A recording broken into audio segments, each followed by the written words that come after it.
Everyone, आप सभी का स्वागत है आपके अपने यूट्यूब चैनल वाईएम के एजुकेशन क्लास पर। तो फ्रेंड्स, जल्दी से हमारे साथ जुड़ जाइए। हम फिर से लेके आ गए हैं क्या, यूनिट 4। देखिए यूनिट 4 जो हम पढ़ रहे हैं इस समय, अध्यापक शिक्षा। तो फ्रेंड्स, आपको बता दें हमारे चैनल पर कंप्लीट एजुकेशन सब्जेक्ट पढ़ाया जाता है। ये प्रयास अभी जल्दी में ही शुरू किया गया है। तो आपने भी अभी तक एजुकेशन सब्जेक्ट कंप्लीट मतलब सिलेबस नहीं पढ़ा है तो हमारे साथ जुड़ के तैयारी कर सकते हैं। फ्रेंड्स, अगर आप भी एजुकेशन सब्जेक्ट से नेट देना चाहते हैं तो इस चैनल को करिए सब्सक्राइब। और जो छोटी-छोटी चीज़ें हैं इम्पोर्टेंट, सिर्फ सारी चीज़ें नहीं, जितनी चीज़ें हमारी समझ से इम्पोर्टेंट है उतनी आपके समक्ष एकदम क्लियर कॉन्सेप्ट में हम लेके आएँगे जून तक। उसके बाद इस चैनल पर अनवरत रूप से फ्री में क्लासेस जारी रहेंगी। तो चैनल को अभी सब्सक्राइब करिए और सारे पॉइंट जो भी पढ़ाए जाएँ वो अच्छी तरीके से तैयार करिए। फ्रेंड्स, अगर पहले से भी आप जुड़े होंगे, तैयारी कर रहे होंगे, लेकिन इससे आपको बहुत अधिक हेल्प मिलने वाली है, इसलिए इस चैनल को करिए सब्सक्राइब। देखिए जल्दी से करते हैं स्टार्ट।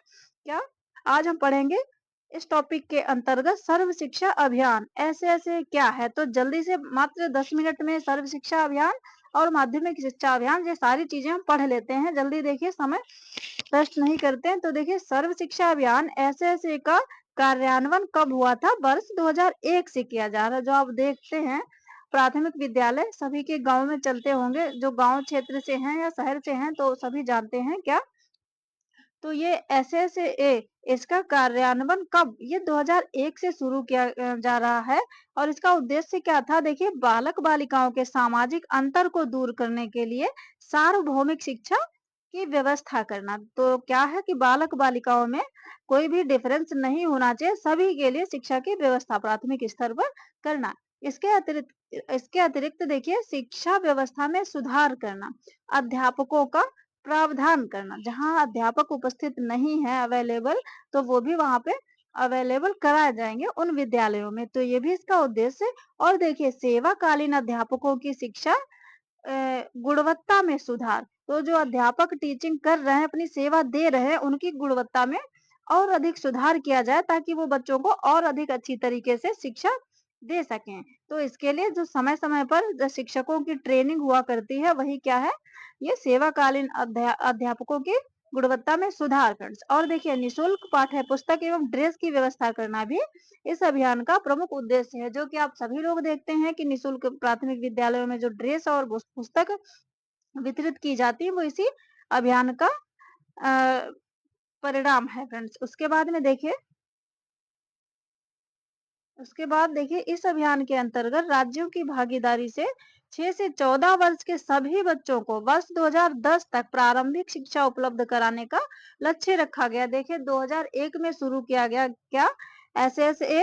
और इसका उद्देश्य क्या था कि ये देखिए 2010 तक जो 6 से 14 वर्ष के बच्चे हैं, इस एज ग्रुप के जो बच्चे हैं, तो कोई भी बच्चा देश में ऐसा न रह जाए कि जो इस एज ग्रुप में आता है और उसने प्राथमिक शिक्षा ना प्राप्त की हो। तो 2010 तक इस एज ग्रुप के सभी बच्चों को प्राथमिक शिक्षा प्राप्त होनी चाहिए। तो ये इसका लक्ष्य रखा गया था।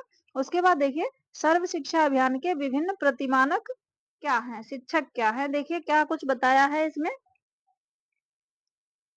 प्राथमिक और उच्च प्राथमिक विद्यालयों में प्रत्येक पर क्या, 40 बच्चों पर, प्राथमिक और उच्च प्राथमिक विद्यालयों में, जैसे कि प्राथमिक जो 1 से 5 तक, उच्च प्राथमिक जो 6 से 8 तक होते हैं, उनमें क्या होना चाहिए, 40 बच्चे हैं, 40 बच्चों पर एक शिक्षक होना चाहिए। 40 बच्चों पर एक शिक्षक अनिवार्य रूप से होना चाहिए। और प्राथमिक विद्यालय में कम से कम 2 शिक्षक हों।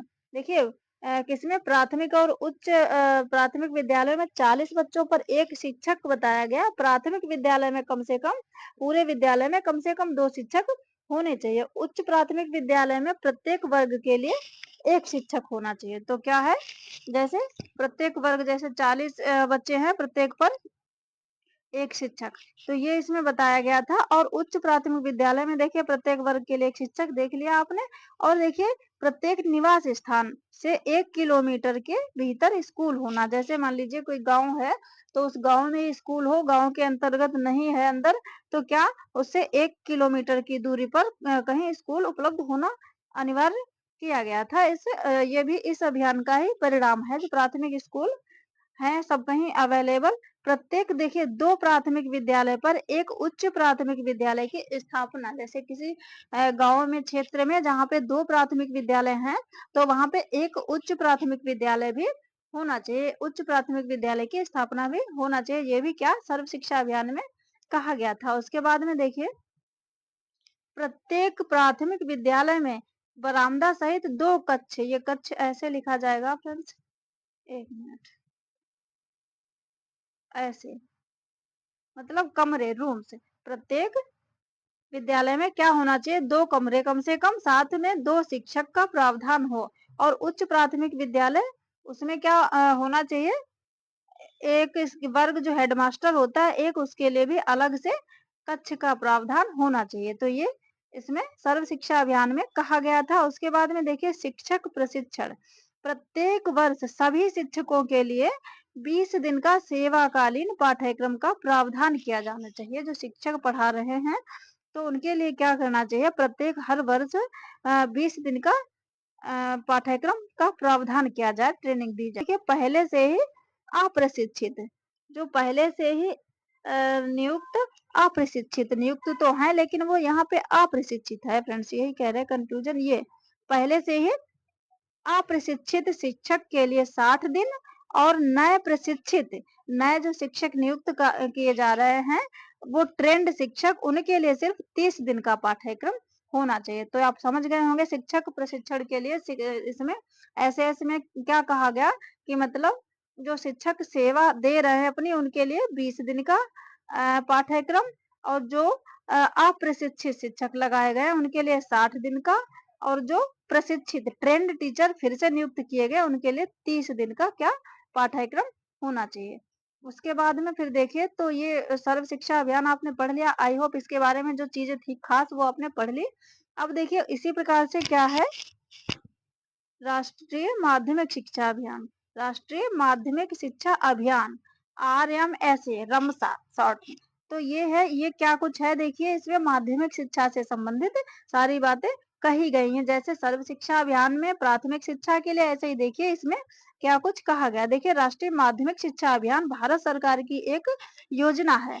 तो इस योजना को देखिए, मार्च 2009 में माध्यमिक शिक्षा तक बच्चों की पहुंच बढ़ाने एवं शिक्षा गुणवत्ता के में सुधार के लिए शुरू किया गया था। कि और देखिए, एसएसए की तरह RMSA की भी क्या है, बहुपक्षीय संगठनों और गैर सरकारी संगठनों, सलाहकारों, परामर्शदाताओं तथा विभिन्न अनुसंधान एजेंसियों से सहायता प्राप्त करता है ये।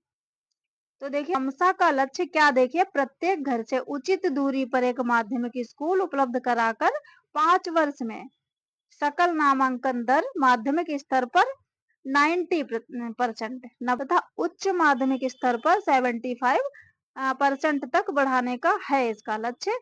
महिला पुरुष भेदभाव, सामाजिक आर्थिक भेदभाव को मिटाते हुए 2017 तक माध्यमिक शिक्षा की व्यापक सुलभता सुनिश्चित करना। तो ये है क्या, रमसा। देखिए शॉर्टकट में, राष्ट्रीय माध्यमिक शिक्षा अभियान, इसमें क्या 2009 में स्टार्ट किया गया था। और ये क्या, इसमें बहुपक्षीय संगठन, गैर सरकारी संगठन, सलाहकार, परामर्शदाताओं तथा विभिन्न अनुसंधान एजेंसियों से इसमें सहायता प्राप्त करता है ये। और क्या इसका लक्ष्य है, प्रत्येक घर से, गांव से क्या उचित दूरी पर, जितना होना चाहिए उतनी दूरी पर एक माध्यमिक स्कूल अवश्य होना चाहिए, एक इंटर कॉलेज अवश्य होना चाहिए। और फिर देखिए, 5 वर्ष में सकल नामांकन दर क्या होनी चाहिए, माध्यमिक स्तर पर 90% तथा उच्च माध्यमिक स्तर पर 75% होना चाहिए। और महिला पुरुष भेदभाव, सामाजिक आर्थिक भेदभाव, इन सभी को मिटाकर क्या 2017 तक माध्यमिक शिक्षा की व्यापक सुलभता। तो कोई ये नहीं कि महिलाओं को शिक्षा नहीं दी जा रही, या कोई गरीब अमीरी का भेदभाव करके उन बच्चों को शिक्षा न देना। तो ये सब मिटाते हुए, इन सबको दूर करते हुए क्या सभी को शिक्षा सुनिश्चित की जाए, कब तक, 2017 तक। तो ये बात इसमें कही गई थी। उसके बाद में फिर देखिए क्या कुछ है और इसके बारे में। तो फ्रेंड्स, बस आज के लिए इतना है। उसके बाद में और कुछ देखिए क्या इसके बारे में ऐसे ही बता दें, हम टाइप नहीं किया और खास नहीं, जितनी बातें थी उतनी बता दें। इसमें देखिए, राष्ट्रीय पाठ्यचर्या का विश्लेषण करना, और भाषण भाषण जो है, जैसे बच्चों को पढ़ाना, तो ये भाषिक कौशल की भी प्रधानता होनी चाहिए, तभी आप अच्छे से टीचिंग कर पाएंगे, ये भी इसमें बताया गया। साहित्यिक पाठ्यक्रमों का भी प्रशिक्षण होना चाहिए, जनसंचार माध्यमों का भी प्रयोग करना चाहिए ताकि शिक्षा सभी तक पहुँच सके। तो ये है माध्यमिक शिक्षा अभियान फ्रेंड्स। कल हम पढ़ेंगे कल की वीडियो में एससीईआरटी और एनसीईआरटी जो कि बहुत ही इम्पोर्टेंट होने वाला है। तो अगर आपको ये आज सर्व शिक्षा अभियान, माध्यमिक शिक्षा अभियान थोड़ा-सा भी समझ में आया हो तो क्या करिए, वीडियो को लाइक कर लीजिए और चैनल को सब्सक्राइब कर लीजिए, अपने स्टडी ग्रुप में भी शेयर कर दीजिए ताकि हम और अधिक आपके समक्ष चीज़ें लेके आ सकें फ्रेंड्स। तो देखिए एजुकेशन अगर आप हमसे देखिए बहुत कम लोग जुड़े, जो भी हमसे जुड़ रहे हैं, सब्सक्राइब कर रहे हैं, उनका तहे दिल से धन्यवाद। आपको बहुत कुछ सीखने को मिलेगा और आप अपना स्नेह इसी प्रकार से बनाए रखेंगे तो हम बहुत अधिक इस चैनल पर चीज़ें लेके आएँगे आपके समक्ष।